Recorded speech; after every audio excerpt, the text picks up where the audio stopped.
city government ang nagpagwa sang mga pagsulundan tuhoy sa ginapatuman nga restriction sa non-essential travel.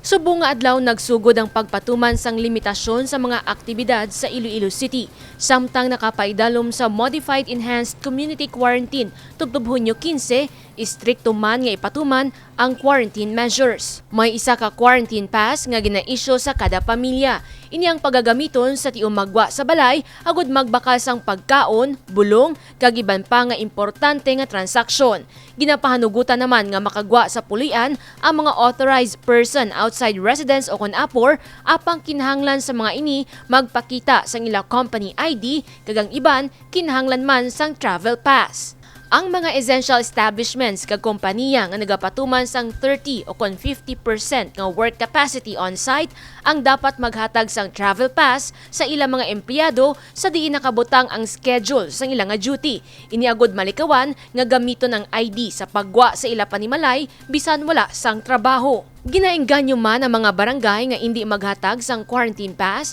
sa mga individual nga nalakip sa vulnerable sector.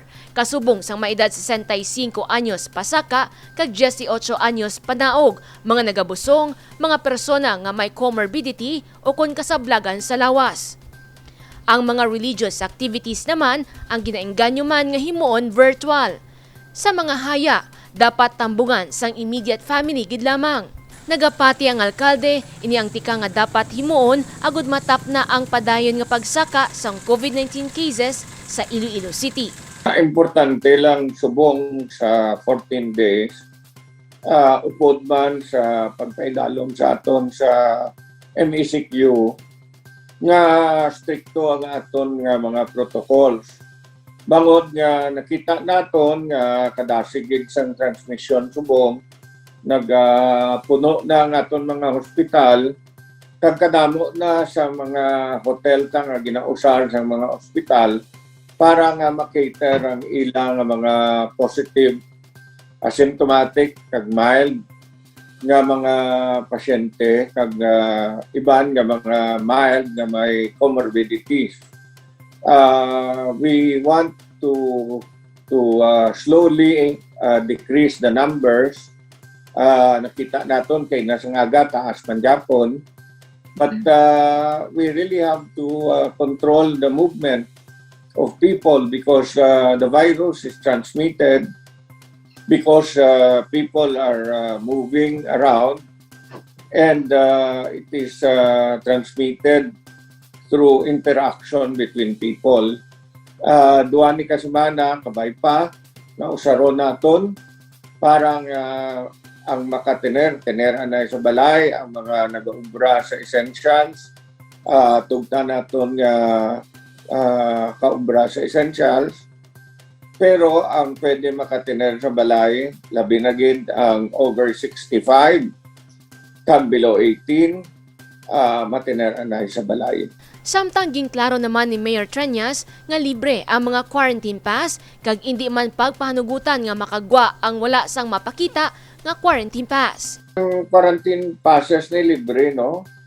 And ang waay sang quarantine pass na hindi essential nga worker, i-escort ni siya sang aton nga kapulisan kag papulion sa ilang balay.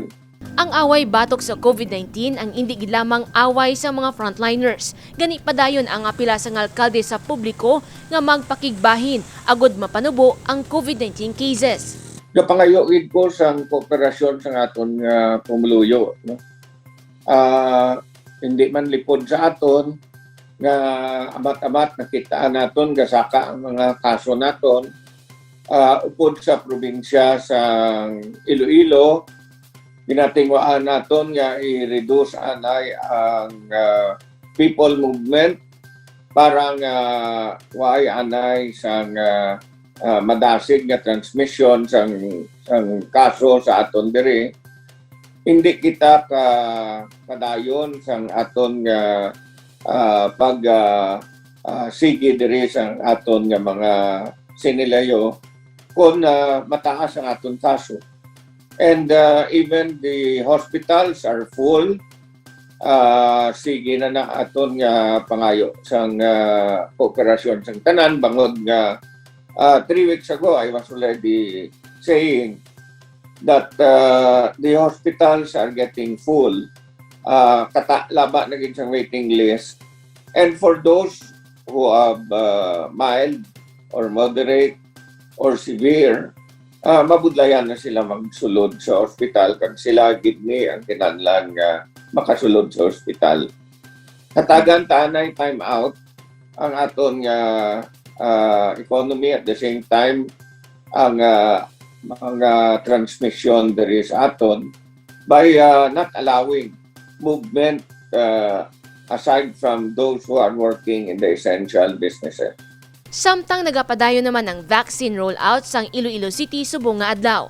Nagpasalig man si Secretary Carlito Galvez Jr., Chief Implementer sang COVID-19 National Task Force nga hatagan sang dugang nga supply sang bakuna ang Iloilo City kung may mag-abot na sa Lunes agud makapadayon ang vaccination sa syudad. Jennifer Garcia Hernandez para sa Level Up Patrol. Napulo ka mga personnel sang Bureau of Fire Protection Region 6 ang nagsugod na sa pag-duty bilang augmentation team sa isa ka ospital sa syudad sang Iloilo. Nagsugod na sa pagtrabaho sa Metro Iloilo Hospital and Medical Center Incorporated ang napulo ka mga miyembro sang Bureau of Fire Protection nga mga lisensyado man nga nurse. Isa ka semana sila nga maga-duty agud tatapon ang mga COVID positive nga pasyente sang ospital. Sila ang first batch sang 40 ka mga BFP personnel nga buligan ang mga ospital sa syudad sang Iloilo nga ginakulang sa mga medical personnel. They were assigned in different wards, no? 4 in the COVID ward, 5 in the A ward. Yes. In the 4 wards, 4 na sa COVID ward, in the 5A, 5B, and 6A wards, nagduwa-duwa. So I think they are rendering 8 straight hours duty, and after that, they will take a rest. And as per our discussion kahapon with the hospital, they will take good care of everything from billeting, meals, everything na kinahanglanon sa aton nga mga bombero, nga nurses ang gin-deploy dito, including if wala namang ginapayo, if they will be infected with the virus, then it is the hospital that will take good care of that as per agreement. Ginpayag ni BFP6 Regional Director, Fire Senior Superintendent Jerry Candido. Ini ang tion agud magbuligay ang tanan nga sektor, kag ini ang ila kontribusyon agud mabuligan ang mga ospital nga ginakulang sa mga medical personnel.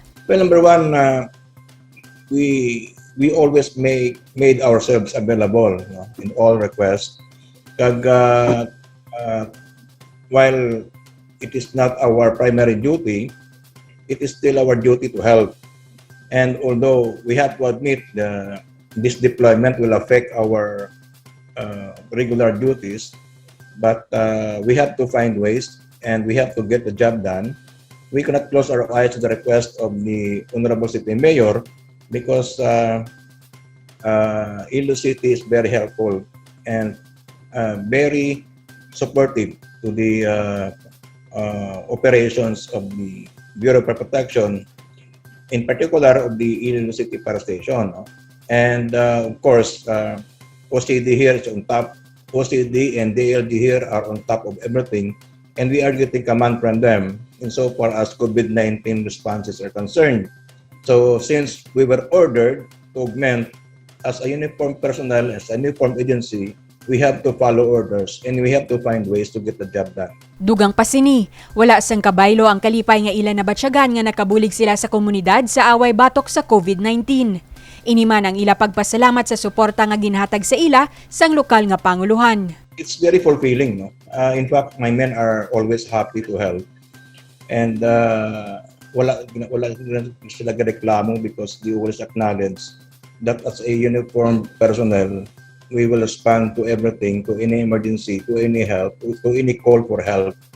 And in fact, this is the second time that the Bureau of Protection has augmented nurses and have deployed nurses sa hospital, no? Well, first of all, to the Honorable City Mayor Jerry Tocayo Treñas, we met in the send-off and we are again very thankful sa iyang support. In fact, dugang na lang yung John 10, we will be activating the second emergency medical service substation in Alcatera, and if you can recall, mga motor sa naligan na gin-bless naton, and as what I have said, we will be the first region na mag-activate ng fire motorcycle. Panawagan ni Candido sa publiko nga magkooperar kag padayon nga magsunod sang mga pagsulundan sang gobyerno. Well, to the public, again, we shall continue cooperating with the government. The government cannot solve this problem without the help of the public. And in fact, we are also encouraging them to continuously support the program of the Bureau of Protection. While we have to admit we cannot do and perform all our services face-to-face, but we are doing it through online, through Zoom. In fact, through our OLP Upland Ligtas Pamayanan online and on the road. So, to the public, our clientele, rest assured that we are always ready, and in fact, we always prepared our station nga maging COVID-19 compliant man. That is our obligation. That para pagkatun sa among station, you can also feel that you are safe from COVID-19. Ginpasiguro man ni Candido ang mga pumulo sa syudad nga bisan nabuhinan ng ila personnel bangod sang deployment sa mga ospital, handa sa gihapon ng Bureau of Fire Protection sa pagserbisyo sa tion sang emerhensya. Divine Singh para sa Level Up Patrol. Libre nga pagkaon ang ginpreparar sa mga TIIC graduates para sa mga COVID patients nga yara sa quarantine facilities sang syudad. Manamit kag masustansya nga mga pagkaon ang ginaluto sang Technical Institute of Iloilo City graduates nga nagtapos sa kurso nga Culinary Arts. Sila ang nagapreparar sang pagkaon para sa mga COVID patients nga yara sa quarantine facilities sang Iloilo City Government. Natigayon ng ininga inisyatibo sa pagpanguna ni Maria Mathilde Treñas, ICCC Administrator, kaupod ang mga TIIC Culinary Arts graduates. Kahapon nga adlaw Hunyo 3, 4 kagatos nga mga foodpacks ang ila libre nga ginpanagtag para sa mga COVID patients. Ini nga tikang ang nagapakita sang pagbinuligay sa tunga sang krisis nga ginapangatubang dala sang COVID-19. Sa amon, at least ma-share man amon da ang amon nga mahimo man amon nga part sa pagbulig sini sa ginatubang naton sa mga pandemic. Ang aton da nga ginpabulig amon ang aton graduates ang aton nga culinary arts students, volunteer lang ni, so on their own. So 18 sila sa ila ang nag-volunteer, itorno-torno sila tagtatlo-tatlo, so lain sa lunch, lain sa dinner, so twice a week. Dason ang cases ang school naton subong, hindi man ang online man subong ang aton nga pag-operate sa aton nga classes. So ang admin naton nga mga staff ara man mabulig man. Kay medyo madamo gitang ubra, so dapat i-divide ang work. Nagalao mga graduates ng TIIC nga mas mapadasig ang pag-recover sa mga COVID patients sa mga quarantine facility, pinaagi sa paghatag sa ila sa mga masustansya nga pagkaon. Ang syudad nila, way sila ginapabayan, amo na ni kakatabo tuod sa ila, balay man naton hindi man naton ni gusto matabo ni nga magka-COVID kita. Now pero ara dira ang city naton nga ang welfare nila ara gid nga ginatagaan gid sang utmost attention kay gina-provide naton sila sang quarantine facility kun waay sila sa ila balay. At the same time ginapakaon naton sila. Ang chemical-free nga mga utan nga ginagamit sa linuto, ang harvest sa mga barangay sa jptediscape. Ang jptediscape ang subong amuang nagahatag man sa pagkaon sa mga residente sa barangay. Ang iban sa mga ginharvest sa communal garden ang ginadonate man sa community pantry. Naka-experience kita sing sige-sige nga pag-harvest sa aton nga jptediscapes.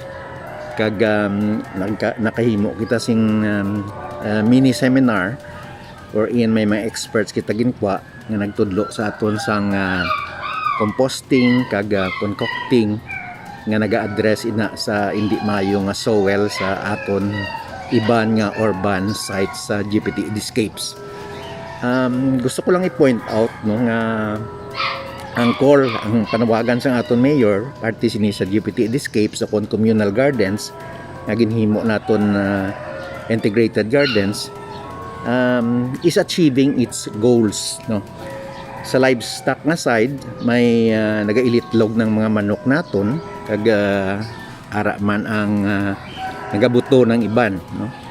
Kag ang aton apat ka sites nga nag-agree nga gusto nila may communal ponds upon may daw bulutangan sang isda. Nakabuhi na kita sang isda sa apat sina ka sites. Sa palaabuton nga Sabado, liwat nga magaluto ang mga icccadmin staff kag TIIC graduates para sa mga COVID patients. Dane Raffles para sa Level Up Patrol.